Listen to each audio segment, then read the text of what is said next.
dans votre journal de lundi 13 novembre. Voici les titres qui seront développés dans votre édition.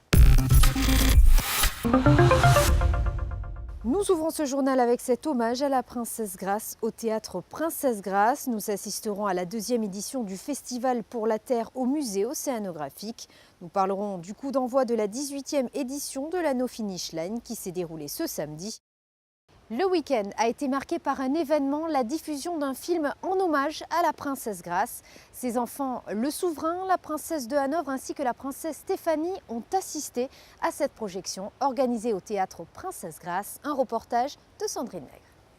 11 novembre 2017, le théâtre Princesse Grace propose The Country Girl. Au générique, le nom de Grace Kelly, l'une des 5 meilleures actrices du cinéma selon encore un récent classement édité en 2016 par des critiques de Hollywood. Fenêtre sur cour, La main au collet, Le crime était presque parfait ou encore Le cygne et Mogambo. Sa filmographie ne contient que des succès, mais The Country Girl revêt une importance toute particulière. Il s'agit du film pour lequel Grace Kelly a remporté l'Oscar de la meilleure actrice en 1955. Les artistes que la Fondation soutient sont le plus souvent amenés à jouer dans des films et vont essayer de remporter un Oscar, donc elle est un exemple pour eux. Il s'agit d'un moment intense de sa carrière. Présent pour assister à la projection de ce film, le prince Albert II, la princesse de Hanovre, la princesse Stéphanie et sa fille Camille, mais aussi Kate Powers liée à la famille princière et l'écrivain Danny Carew. Dans ce film sorti en France sous le nom d'une fille de la province, Grace Kelly interprète le rôle de Georgie. Grace Kelly est vraiment une icône. Pas un jour ne se passe sans qu'une référence ne soit faite à elle sur le plan cinématographique ou concernant son style et son élégance. Les magazines le prouvent encore aujourd'hui. Pour la Fondation et les projets que nous portons, cela est d'ailleurs important car les artistes portent ainsi sur elle un regard admiratif. C'est une personne qui a su réaliser ses rêves et réussir sa carrière. Et c'est ce que nous essayons d'aider à faire. Les artistes que nous suivons ont du talent, nous voulons qu'ils le révèlent, tout comme Grace Kelly l'a fait avant eux. Et la projection du film a d'ailleurs été précédée d'une diffusion consacrée, elle, à la danseuse Tyler Peck du New York City Ballet, soutenue et récompensée par la Fondation Princesse Grace, comme de nombreux autres artistes dans des domaines aussi variés que la danse donc, le cinéma et le théâtre. Différents arts où la place de la femme constitue un sujet d'actualité, développé notamment ici par la fille de Gregory Peck, Cecilia, venue présenter Brave Miss World autour du viol. Et d'un événement à un autre, la deuxième édition du Festival pour la Terre au musée océanographique a réuni de nombreux experts afin de sensibiliser le grand public au développement durable. Sandrine Nègre vous en dit plus. Scientifiques, chercheurs, entrepreneurs, mais aussi créatifs et artistes, tous se sont succédés pour faire part de leurs expériences et amener des propositions concrètes pour des modes de vie plus éco-responsables, processus pour la réduction de pollution, traitement des eaux, obtention de biocarburants à partir d'algues, potentiel de l'économie bleue ou encore émissions faibles en carbone. J'ai fait un projet qui s'appelle Voyage dans la fragilité, qui a été soutenu aussi pour la Fondation Prince Albert II de Monaco. Il était un projet sur l'environnement qui m'a amené pendant 2 ans en tour dans le monde. Et j'ai découvert dans mes voyages qu'il y avait beaucoup de recherches, innovations faites dans différents pays et que le reste du monde ne le savait pas. Et alors quand je suis retournée, je pensais on doit penser à un événement, quelque chose qui peut communiquer au grand public toutes les meilleures recherches que l'homme est en train de faire pour essayer de solutionner la question environnementale. On a un écosystème global et que cet écosystème global va réussir à se stabiliser. Donc on a toutes les raisons d'être optimiste, mais la première chose qui doit nourrir notre optimisme, c'est la curiosité, c'est la connaissance et c'est échanger avec les autres. Organisé par MBR Art et l'Université de Venise, le Festival pour la Terre avait aussi reçu le soutien de plusieurs entités, dont celle de la Fondation Prince Albert II.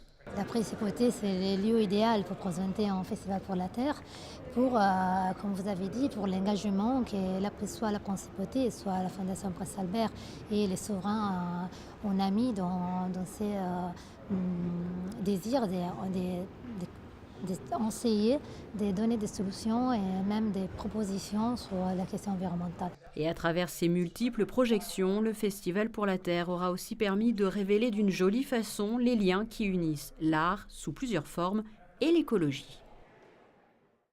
Et dans le reste de votre actualité monégasque, en bref. Samedi était marqué par les commémorations du 11 novembre, célébrant l'armistice ayant mis fin au combat de la Première Guerre mondiale. Une messe en l'église Sainte-Dévote avait lieu samedi matin pour honorer la mémoire des soldats morts au champ durant la guerre 14-18. Des figurants en tenue militaire d'époque étaient présents lors de cette commémoration. À quelques mètres de là, plus haut, dans la rue Grimaldi, en fin de matinée, la Maison de France célébrait également l'armistice de 1918, en présence notamment des personnalités monégasques et du conseil d'administration de la Fédération des groupements français de Monaco. Des gerbes de fleurs ont été déposées devant les plaques commémoratives des soldats morts au combat. La 18e édition de la No Finish Line a été lancée ce samedi. Unir sport et humanitaire, voici le principe de cette traditionnelle course. De nombreuses personnalités avaient répondu à l'appel. Frédéric Elion était présent. Après la Lune, cap sur les étoiles pour la No Finish Line. L'an dernier, l'objectif était symbolique, parcourir 384 400 km, soit la distance entre la Terre et la Lune, objectif atteint. Pour cette 18e édition, le but est d'aller encore un peu plus loin dans l'espace et de toucher les étoiles et la barre des 400 000 km. Une No Finish Line 2017 partie sur les chapeaux de roue, après le coup d'envoi donné samedi à 14h au chapiteau de Fontvieille. Beaucoup de gens motivés qui viennent dès aujourd'hui et on va voir le premier 24 heures ce que ça va donner pour voir si effectivement les étoiles on va pouvoir les atteindre. En préinscrit, on avait déjà dépassé les 10 000 personnes. L'année dernière on était dans les 9 500, donc on a 10% de plus de préinscrits déjà en équipe. Et il y a beaucoup d'équipes qui n'ont pas eu le temps de se préinscrire. Donc je pense qu'en termes d'inscription, on va dépasser les records. Le principe est toujours le même, durant 8 jours, 24 heures sur 24, coureurs et marcheurs unissent leurs efforts pour la bonne cause.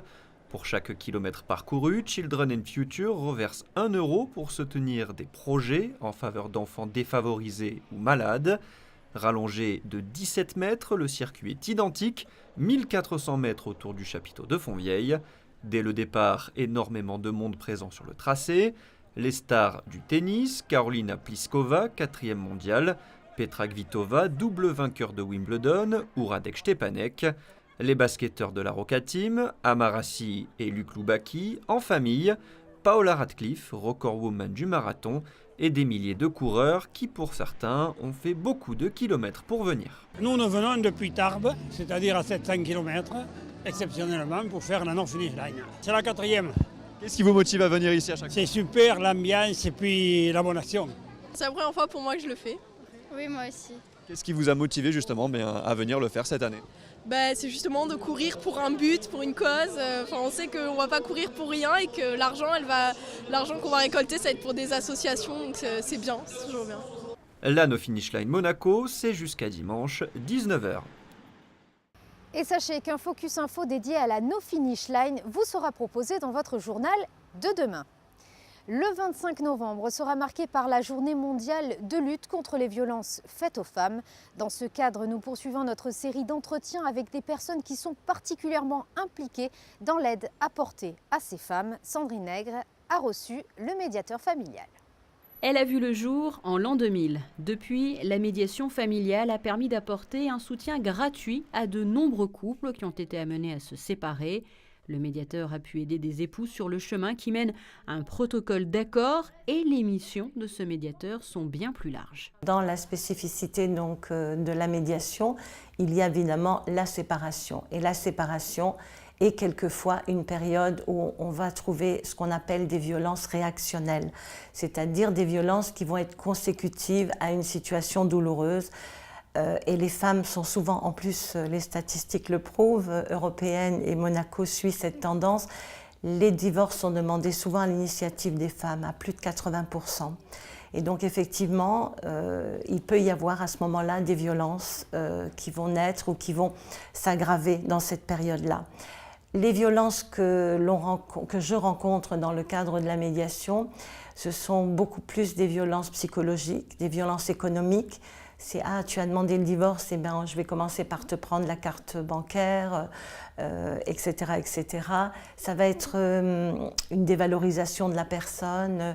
De toute façon, j'ai fait une erreur en t'épousant, tu es moins que rien, tu l'as dévalorisée en tant que mère, etc. Voilà, parce qu'elle a pris cette décision et qu'elle a été à l'initiative. Et pour justement sensibiliser à cette thématique, une conférence est organisée le 23 novembre au sein de l'auditorium du lycée technique et hôtelier intitulée « Violence conjugale, pourquoi ne partent-elles pas ?»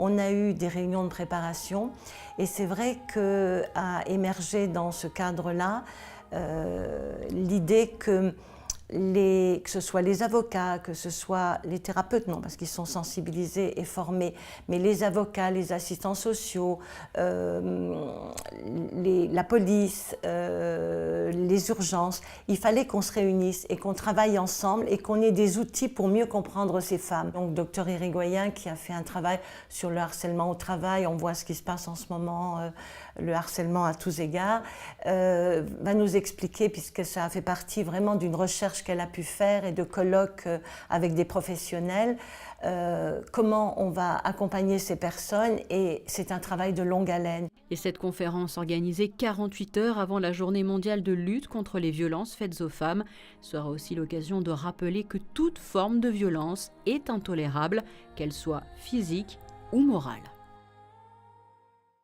Et voici à présent les prévisions météo pour ces prochains jours. Le ciel sera très clément tout au long de cette semaine. Le soleil sera largement présent de mardi à dimanche. Le thermomètre affichera 11 degrés au lever du jour mardi et mercredi. Remontée progressive à partir de jeudi avec 12 degrés. Puis il faudra compter 13 degrés de vendredi à dimanche. Alors que l'après-midi, les températures oscilleront de 16 à 18 degrés tout au long de la semaine. C'est la fin de cette édition, merci de l'avoir suivi. À présent, la suite de vos programmes. Très bonne semaine à tous sur Monaco Info.